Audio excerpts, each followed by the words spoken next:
When you want to start your telemarketing campaign, you need some preparations. Virtual Experts details out some of most important strategies you need to kickstart your telemarketing campaign. Have a plan. Knowing the objectives before you start any of your marketing campaigns is very important. The same applies for telemarketing campaigns also.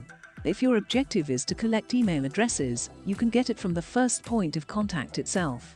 If it's to talk to a decision maker, then you are going to need a way of convincing the first point of contact to put you through. So having a clear objective can make the difference in approach too. Have a script.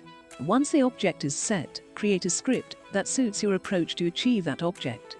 Your script is your guide. It tells you how to conduct the first part of the call. It may not be perfect, but be flexible and work on the script if needed. Try to vary the wordings from script naturally from call to find which is a more appealing way of presenting yourself to the customers. In case you are stuck, the script is there with you as a reminder. Speak slowly and clearly.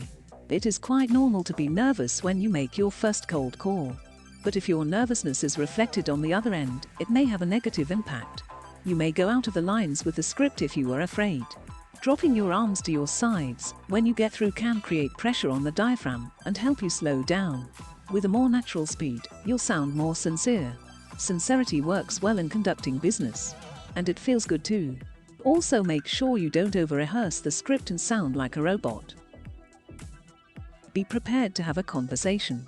Being prepared for a conversation can help you in telemarketing because 99 out of 100 who are interested may have questions for you. Telemarketing is not a make a call, get an answer, hang up proposition. It would be a much faster form of marketing than it actually is. Be prepared to be told no or no thank you.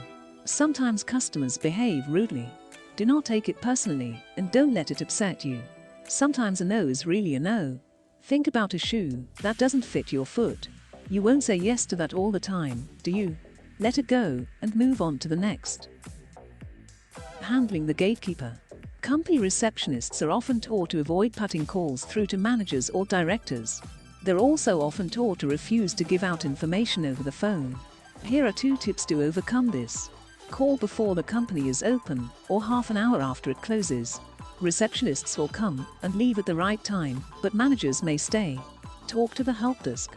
Help desk staff aren't trained to keep gates closed and it's not in their job description at all. Always end a call politely. Always thank the person, whether you get what you want or not at the end of a call for his time. Remember, you will be remembered if you are not polite. You're only as good as your last call, and first impressions last. Make sure you are polite throughout the entire call too, because most of the time you don't get the chance to thank them. Always take action on your calls. If you are promising to send a document, send it. Ideally, send it right there and then. Never leave it longer than the end of the working day, the sundown rule. If you waste somebody's time, or leave them dangling, waiting for undelivered promises, they won't be likely to buy your services in the future, and they can tell others about you. Practice makes perfect.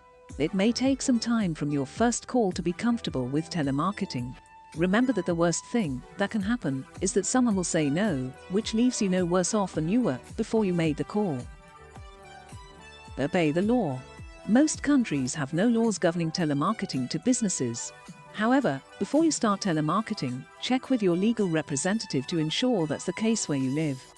For more content like this, follow Virtual Experts, a Last Experts subsidiary for all your BPO solutions.